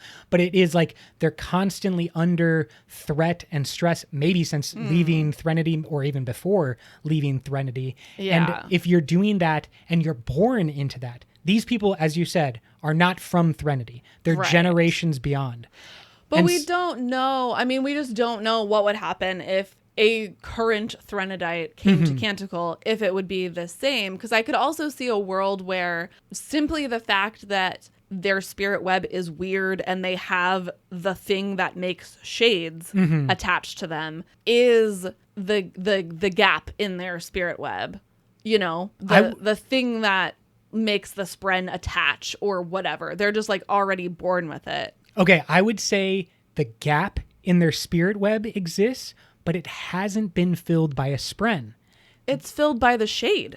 I think that is different than what has happened to these people on Canticle. I think there's been another step in the process. Yes, the shade on Threnody is a key part of like what's going on there. But then I think something else happens to these people on Canticle that will explain or could help explain everything that we're seeing in this story. Yeah, I think that's possible. I think we just really don't know. To continue on our discussion of investiture, let's go over to Chris. Chris's second laws. I also love that Chris has laws. She's Isaac Newton to the max. Exactly. More fashionable, better Isaac Newton. Quote, investiture responded to human thought. It wasn't technically energy or matter, but it could become either. Investiture, energy, and matter were all one, as per Chris's second law, end quote. And this goes on to talk about how investiture is different from energy and matter because it can be commanded, and that the mindset that comes from those commands is sort of the key, the thing that allows you to manipulate investiture into doing what you want it to do.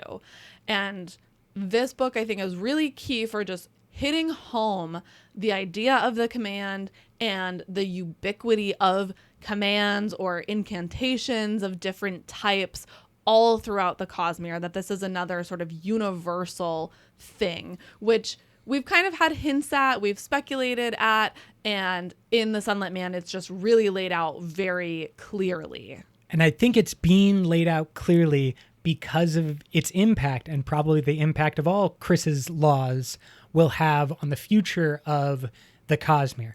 But this should be well understood now. Investiture, energy, and matter are all one, but investiture is unique in that it can be commanded.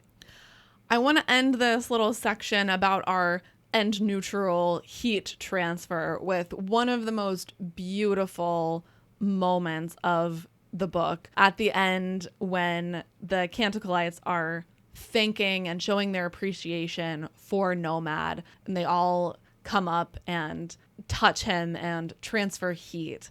Quote, warmth flooded into him through their grip. He gasped, eyes going wide. The three elderly women smiled at him as he dropped to his knees, feeling an ignition within him. They stepped back, releasing his hand, but then each of the other people, even the children, approached in turn. One at a time, they touched him with ungloved hands, a hand to his, a touch to the side of the face, a few hugs. Each of them imparted warmth until he was afire with it, until he knelt there wondering why he didn't glow like the sun. That's not much in the way of BEUs, Auxiliary said. Less than a single % combined. But a remarkable amount for each person to give up, though, as they have. End quote. So beautiful. That is like the moment that got me when I started tearing up. Just this beautiful description of what it's like to belong. Right, to belong into this community. To a community, and the generosity and kindness that they show each other. Yeah, we get the flash of who Nomad used to be in the Bridge 4 moment when he's, dancing with the spear. It's all cool. Everything's great. Bridge 4, we're badass. And But this this is moment, who he becomes. This is who he becomes. Yeah, when he is Zellian. Yeah, and it is, once again, kind of like being part of a community. That's the part of Bridge 4 that was probably most devastating to lose. Yeah. And here, what he is gaining, I find it interesting, though, that we do have, the math nerds out there are going to calculate the exact population that touched him and gave him the exact percentage of warmth from their body that in combination equaled less than a single % of his total BEUs. Once you start introducing the math folks, they get their Excel spreadsheets out and it starts to get real nerdy real quick. Yeah, the Sigils of the world. We need those Zigzils. You never know when they're going to become a Zellian. Okay, now we're going to go over to the dark side, the end negative version of investiture on this planet. Of course, the Charred and the Cinder King. Charred are created by embedding an invested object, so in this case, a corrupted sun heart called a cinder heart, into their chests. And the Scadrians say that in order to do this, quote, use some special investiture instead, and you get a corrupted cinder heart to make the Charred, end quote. From Dragonsteel, we got a comment from Brandon where he explicitly spelled out that intent plays a role in making a cinder heart versus a sun heart. So I come back to my, how is this not anti-investiture if it has to do with, quote, special investiture and also intent? You know what I mean? I'm guessing because it is not anti anything. It's the same investiture, just being given a different command or a different intent. I think just so. Like, do evil. Right. It would just be akin to like an unchained Knight Radiant, a thing that does not have oaths, but is able to use the power that is present. But it seems like there is a specific keying or a specific command to at least creating the Charred that is explicitly negative, violent, aggressive. And we'll get to sort of the effects of this embedding in just a moment, but let's read this description of what it looks like when a person is created into a chard. Quote, much of the pectorals, ribcage, and heart had been dug out, burned away, leaving the remaining skin seared and blackened. Inside the cavity, the man's heart had been replaced by a glimmering ember. It pulsed red when wind stoked it, as did similar pinpricks of crimson light among the char. Black burn marks radiated from the hole across the man's skin, extending as far as a few specks on his face, which occasionally glittered with their own much smaller sparks. It was like the man had been strapped to a jet engine as it ignited, somehow leaving him not only alive, but perpetually burning. End quote. Once again, Brandon just being horrific in his descriptions of things. Yeah, truly horrible. And you and several other smart people, when reading this, made a connection between this description and what happens to Amaram at the end of Oathbringer. Yeah, in the moment when Amaram takes upon the Unmade and becomes in the big gemstone. Right, and becomes kind of like the horrific version that Kaladin needs to fight. The description from the text is, quote, the High Prince's entire chest had collapsed inward. There were no signs of ribs or eternal organs. Instead, a large violet crystal pulsed inside his chest cavity, overgrown with dark veins. If he'd been wearing a uniform or padding beneath the armor, it had been consumed. End quote. And then it goes on to also say that his heart and lungs are replaced by the gemstone. So again, very, very similar to the chest caving in, the heart being replaced with this glowing, invested stone. And I am wondering if this is something that is able to happen with any highly invested stone or, sun heart equivalent thing. If you jam that into someone's chest, will it always kind of operate the same way? And I'm also wondering, is this something that the Cinder King figured out because it has happened in his past on Rashar? I don't know how far it would be in his past. You are saying that the Cinder King is Amaram? No, not at all. Okay. But he has learned from the stories, maybe the myths. Remember, one of the major things about the Cinder King is that he has knowledge from off-world. He is born on this planet. Yeah. He's also in contact with the Scadrians. He is in contact with the Scadrians. Who specifically say, like, we're feeding him little pieces of info. Right. And, like, pushing him in the direction. So are they knowledgeable because these things have happened in the past, in their past? So my thought is this is an extremely clumsy attempt at hemalurgy, essentially, right? The sun heart is basically a spike. Right. It's just a stone that has been invested, just like when you drive a spike through a person, it becomes invested, basically the same thing. And I would guess that the Scadrians would be like, hey, there's this version of investiture where you pierce people with an invested object and it makes them aggressive. It gives them bestows them powers, new abilities. Yeah. And also you might have some ability to control them. And the Cinder King takes this information and just in the crudest, again, most just childish, primitive way possible, just shoves it into people's chests in the most inelegant version of hemalurgy. That's definitely a good call out. And I think that I agree. It is kind of using hemalurgy in the most brutal of fashions. And I imagine that if he were to refine his technique, don't do it. Yeah. If he took these corrupted cinder hearts, we see that it's possible to shave them to create smaller portions of the stones. Nomad does this with Elegy. He carves off a piece of it and is like, here, take this little piece. I imagine that the Cinder King could do that, could get a body association diagram, because we know that from the Scadrians. Yes, from the Scadrians, there are specific points in the body that do different things that affect how the investiture manifests.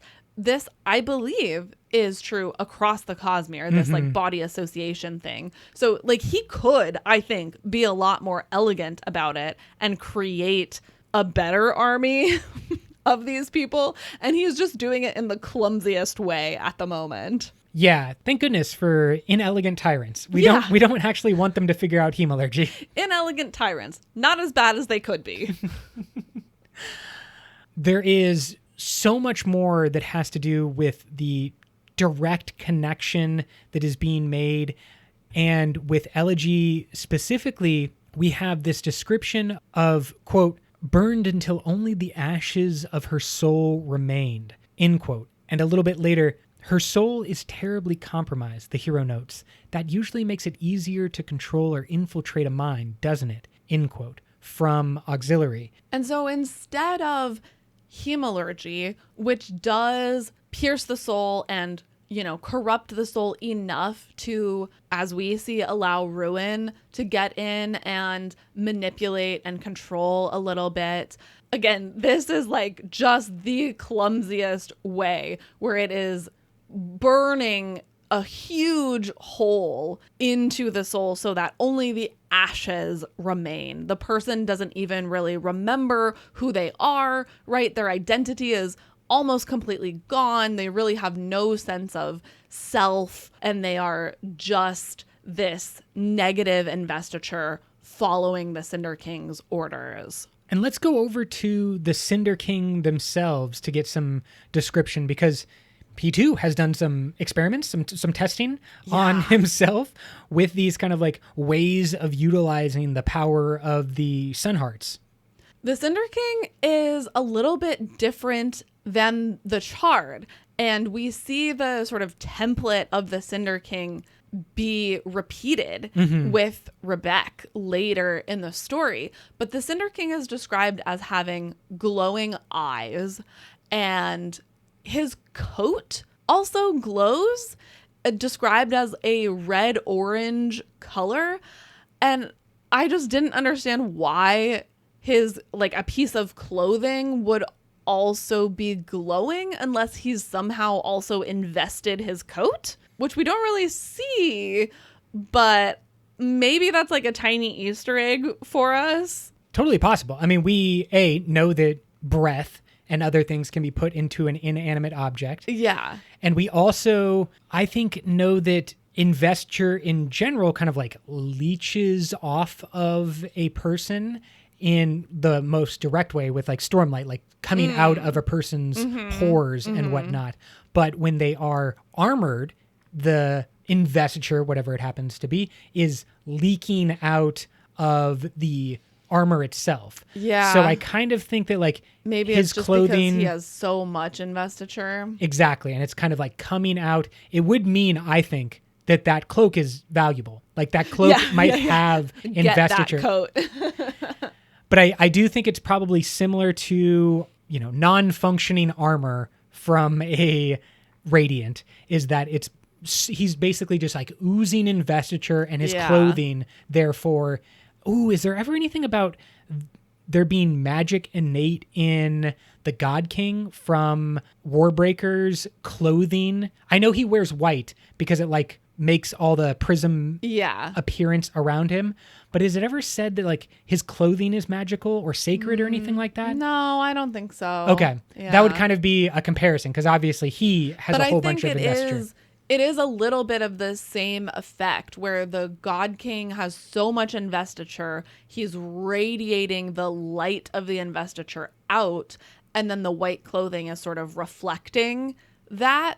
That may be what's happening with the coat, where the Cinder King is so invested that it's reflecting out of him, and then the coat is also sort of getting in on the action. Right. It's kind of like taking advantage. It's just interacting with the investiture, but in sort of a normal way. Yes, in a kind of like expected way for any cloak highly that he invested. Any cloak that he puts on. Exactly.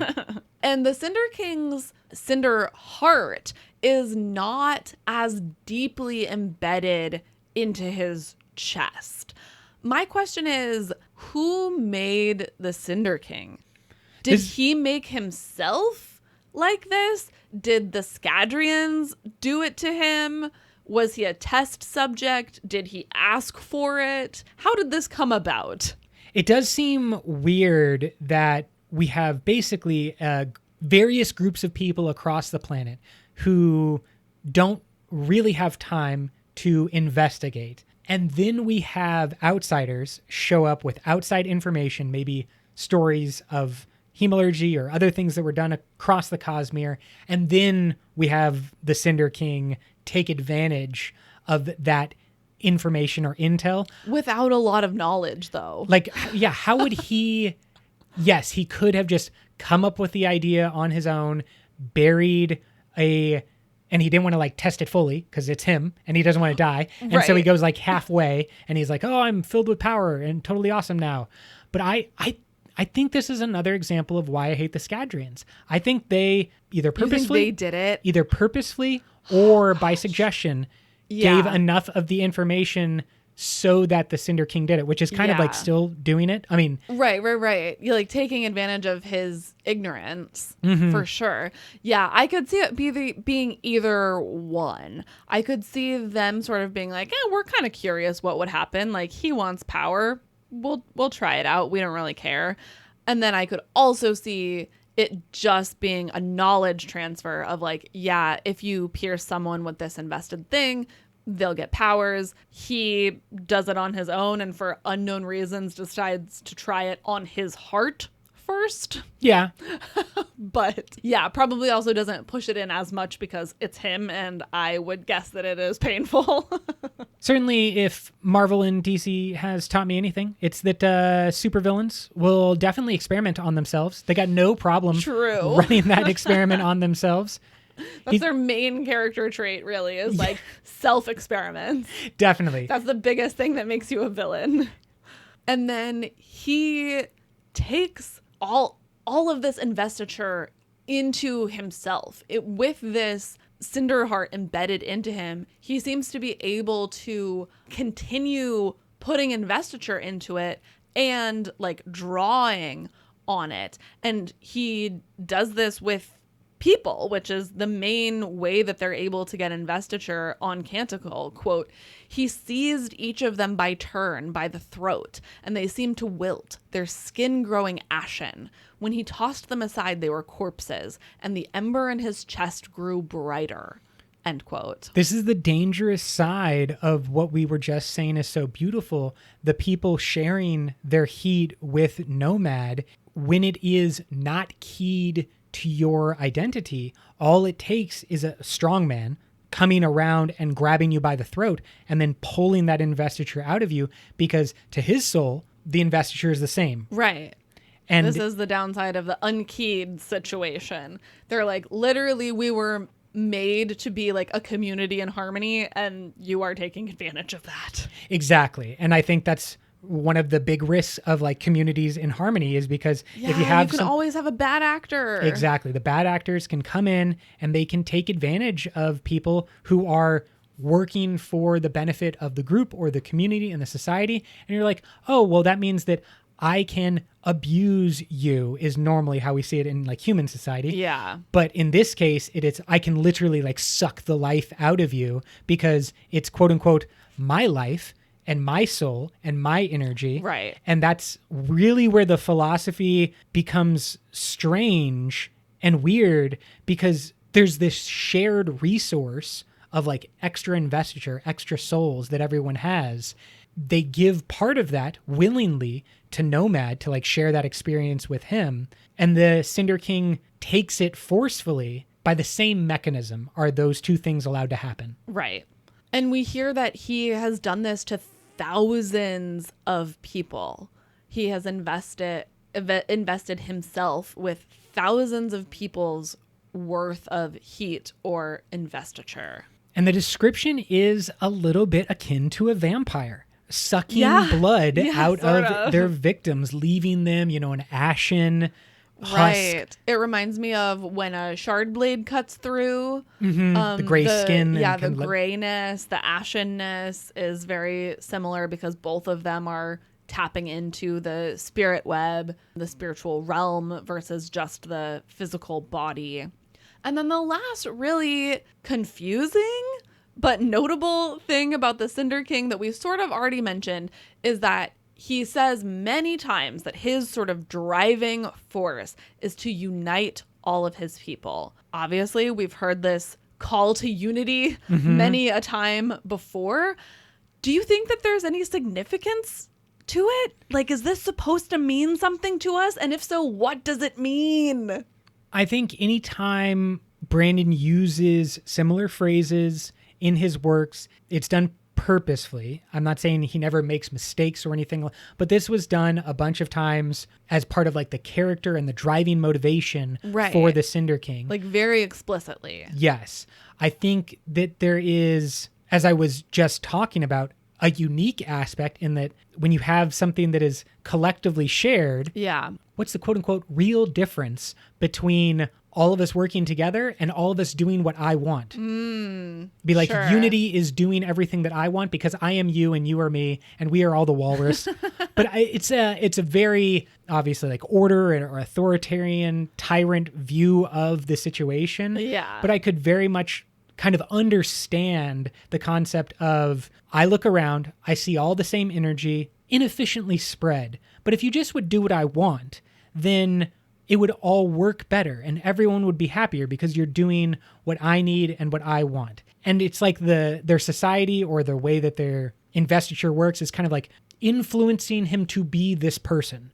You know, it's kind of like presenting him. There's like an underlying need to be a community. Yes. And to bring people together. To unify. And it's just like you went to an extreme where you like ignored another person's innate independence and you just kind of like blurred those lines too much. A chard is just a person who's doing exactly what he wants. I guess I'm curious if maybe this was part of his intent when he became the Cinder King, like when he got his Cinder Heart. Perhaps that was part of the intent. You know, if he either went to the Scadrians or whatever, pursued this transformation in service of this idea of I want to unite my people under my leadership, then maybe that intent is infused into the Cinder Heart and becomes the thing that is driving him. Similar to how the Chard are innately aggressive and warlike, I imagine, because when the Cinder King is making them, he's like, I am making you to be a soldier. Yeah, that is the intent of their creation. Yeah. And so even when Elegy siphons away some of the corruption, she is still aggressive and violent and feels that like desire to move and act but specifically to fight. Yeah, because I think, as we talked about in our previous episode, holding kind of any investiture has a little bit of kinetic motion to it. Yes. But those can be channeled in different ways. And with Elegy, it's very specifically, yes, to move, but specifically to fight. We began this episode by asking if Canticle is the weirdest planet on the Cosmere. And I think that not only do we have a definitive yes on that, the planet itself, but also some of the weirdest examples of people in the Cosmere. Elegy and Rebek, and especially in form, Rebek is the Sunlit One, the Cinder King, even things like the greater good and the way that the shades are used on Canticle, which we're going to get into a lot in future episodes. I think we just have an extreme situation created and generated on purpose. By some higher being. Oh my gosh. And that it is leading to these extremes of existence that's like pushing people way beyond the norm of what we see elsewhere. And so we get all these like weird things that lead to a bunch of speculation. I don't know if it's time to, completely rewrite the wiki for all of the Cosmere at the basis of what is happening on Canticle, because I do think that Canticle could probably be seen as an outlier. But it's in those outliers that maybe give us hints about the structure of the Cosmere, what is possible, and what other people may be capable of in the future. Thanks for sticking with us in this long, dense episode with so many things. I would absolutely love to hear your theories about all of this, the planets, the Cinder King, how investiture is working, what the grand apparatus might be. So hit us up, send us messages, tell us what you think. And until next time, life before death, strength before weakness, journey before destination.